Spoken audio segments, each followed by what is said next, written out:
Bienvenue dans un nouveau vidéo de la chaîne intemporelle. Aujourd'hui, on va regarder le site de Burberry.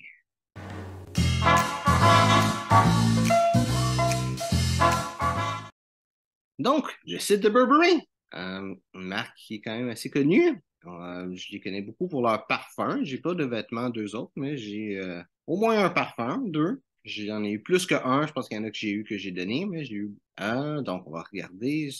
En fond, on va regarder la page d'accueil. Ils ont des gens à la plage avec des costumes de bain Burberry, avec un look vraiment old school, comme c'est filmé avec un VHS, comme à l'époque. Je vais le montrer spécialement pour les costumes de bain. Personnellement, quand je pense à Burberry, je pense pas aux costumes de bain, mais je pense à ce motif-là, là, qu'est-ce qu'il y a sur le chapeau et sur ses shirts. Mais quand je pense à Burberry, je pense à peut-être les imperméables Burberry, les partants. Donc, on va regarder Men. Si je clique sur Men ici, qu'est-ce que ça va dire? Ok, ça montre ça directement. Il n'y a pas beaucoup de branding, mais Burberry, c'est quand même une marque qui n'a pas vraiment besoin de se présenter, trouver des habits. Burberry, on voit des habits non doublés ou avec une doublure papillon et peut-être avec une doublure normale. Blazer, regardez, c'est ici. Donc, qu'est-ce que ça dit? En laine, en lin et en mohair. On voit qu'est-ce que classique, on voit ici en coupe oversize qui est une nouvelle mode. Donc, c'est drôle, quand j'ai commencé à faire ma chaîne, là, pas si longtemps que ça, la mode c'était au slim fit, mais maintenant c'est une coupe plus loose. Donc, parce que je parlais beaucoup, même récemment, juste avant que ça commence, la mode d'une coupe lousse, parce que quand c'était encore la mode des slim fit, c'est drôle parce que j'avais fait une vidéo que je disais que les slim fit, ça va finir bientôt. Il y a peut-être un mois après, ben, ça commençait à finir. Donc, un habit en lin, je pense pas qu'il peut faire grand-chose de plus qu'avoir du lin. J'imagine que c'est 100% lin. Je vais pas regarder, je vais regarder celui-là ici en laine. Ça ne dit rien d'autre que de la laine. Avec petit logo Burberry sur le veston.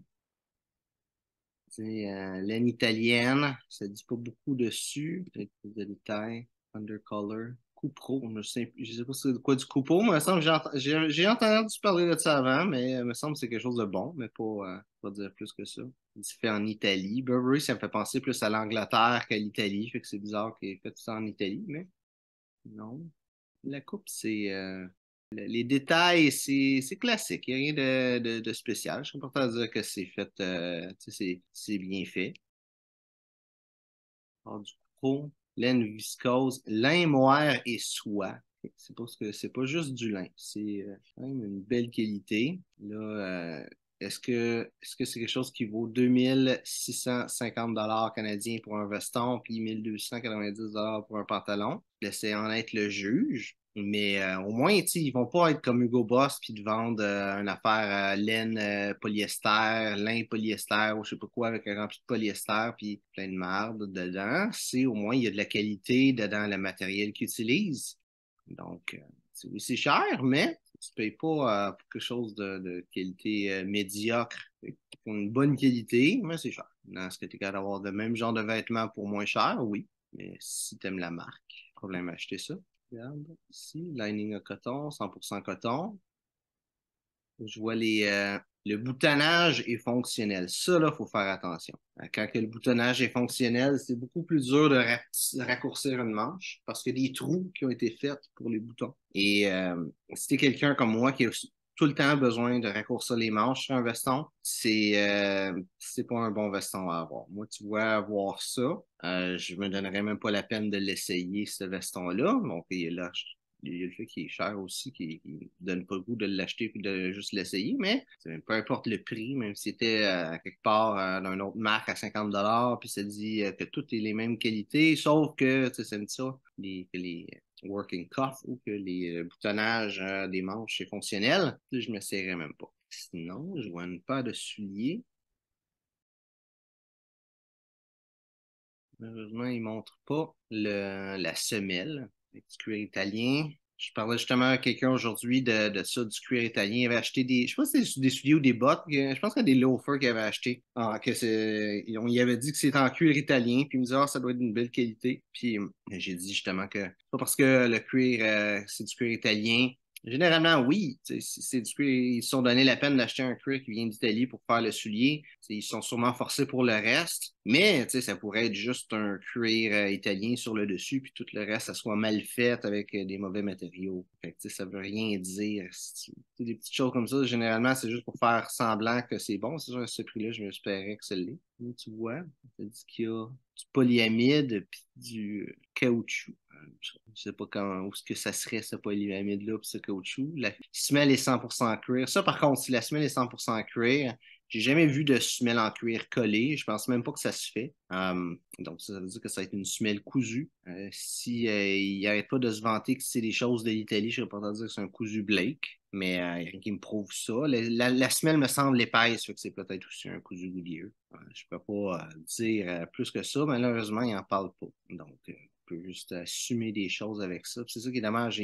Quand il n'en parle pas de comment c'est fait, on ne peut pas le savoir. Il faut juste espérer. C'est quelqu'un qui va payer cet argent-là au-dessus de 1000 $ pour une paire de souliers. Tu vas avoir la meilleure qualité possible. Puis c'est le fun d'avoir le petit logo de Burberry, mais en même temps, tu en veux plus pour dans ton argent que juste un petit morceau de métal sur le côté. Sinon, on va regarder les manteaux, les French coats de Burberry. Que ça, c'est le vêtement pour moi de Burberry. C'est le French coat. C'est beau, French coat-là. 3000 $, mais que ça vaut vraiment la peine. Beaucoup de monde les connaît, mais est-ce que ça en vaut la peine? Le lining en coton, l'extérieur en coton, les manches en viscose. Je ne sais pas pourquoi ils ont décidé de mettre les manches en viscose plutôt qu'en coton. Peut-être que la viscose, ça glisse un peu plus que le coton. C'est peut-être pour que ce soit plus facile d'enfiler la manche qu'ils ont décidé de faire ça. Mais la viscose, c'est un bon matériel. Je dirais qu'à quelque part, pour un imperméable à 3000 $, je m'attendrais au moins un viscose de qualité, là, qu'il y ait un trademark sur le genre de viscose, comme du Bremberg, par exemple, mais pas juste du viscose. C'est correct. Les boucles en cuir. Tout est là, tout a une belle qualité. C'est sûr que ça peut être cher, 3000 $ pour ce genre de manteau-là. Mais tu sais, c'est pas un manteau à 50 $ avec 3000 $ d'extra qui est juste pour la marque. Il y a quand même une qualité qui est là. C'est sûr qu'il y a beaucoup du prix que c'est la marque, mais il y a quand même beaucoup du prix aussi que c'est la qualité. Moi, il me semblerait que Burberry, c'est une belle marque. Au prix qu'ils sont, quelque part, ils sont mieux de se forcer un peu puis de faire de quoi de beau. Mais il me semble que qu'est-ce qu'ils vendent, c'est quand même de la qualité. Donc, j'espère que tu as aimé la vidéo. Si c'est le cas, like et partage. Si tu as des questions sur le style classique masculin, mets ça dans les commentaires. Ça me fera un plaisir de répondre. Donc, merci de regarder la vidéo et on se voit une prochaine fois.